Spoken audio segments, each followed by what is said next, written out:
What would you say? Why is it necessary to have a form to evolve in order to discover itself? You can recognize it. To recognize it, isn't it? To see the illusion of it. To see the illusion of it too. To see the illusion is to recognize it. But isn't it, it seems to me that that illusion is just really the beginning. There are many veils. Layers, yeah. Layers of yeah, illusion. those are the layers as you go deeper and deeper and deeper. You see? But remember that thought, when it's allowed, this is the key point now. When it's allowed, not interfered with, it will lead you into itself, into the annihilation of itself. When thought is totally allowed, if you were to love yourself exactly as you are, let's suppose you're a person that, gosh, you're on drugs, you smoke, you have sex with every woman that you see, you know, and you live a debauched life. Is there hope for this person? Mm-hmm. Of course there is. As a matter of fact, if that person were to become even aware just a little bit, that very suffering, that nothing is making him feel better, because all we ever want is to feel good, right? All we ever want is to feel better. But that better never arrives because it doesn't exist. Because the better is when you see that there is no better. I hope you're with me. It's changeless. There's nowhere to go. There's nothing to achieve. There's only to move into that center which you have never left, but you don't know that you have left. But until you realize the action, the movement, just like T.S. Eliot wrote, we shall never cease from exploration. And at the end of all our exploring, we shall arrive at where we started. But know that place for the first time. You see? And that's the whole thing. But how do we, can I ask a question? Oh, absolutely. Sorry. Yeah. But how do we speed up that process, if I can say that, so that... We cannot speed it up, you see, because there's no one to speed it up.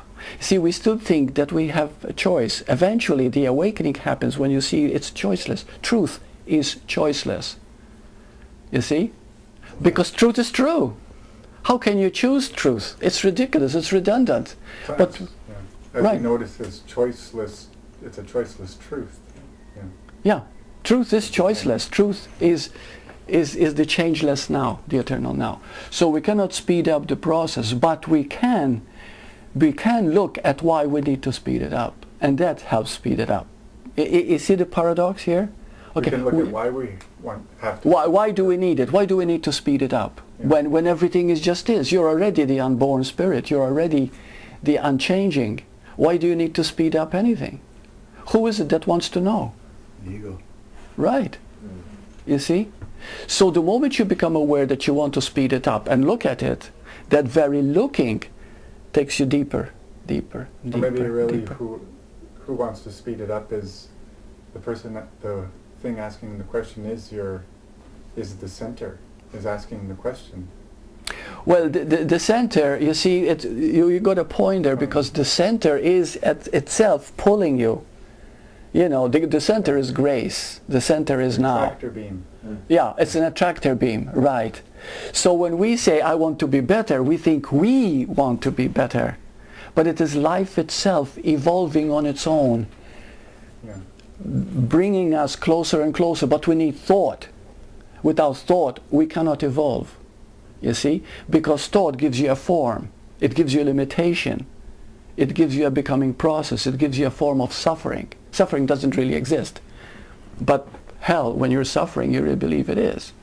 So this is the point. When it's happening, therefore, you automatically begin to go inward. And that very pull inward is the very nature of, you know, that thing that's pulling. Everything is being done by that center. Everything. There's nothing outside of it. It's all one. Okay? Let me discuss another point which will cover the questions here. There are three things that we need to understand. Okay? Fate, destiny, and choice. For example, you're at a poker game. All right? You're playing poker. And you're dealt the cards. Now, the cards that you've been dealt with, you're stuck with, right? Now that's your fate. The cards you are dealt with. But now, how you play is your destiny.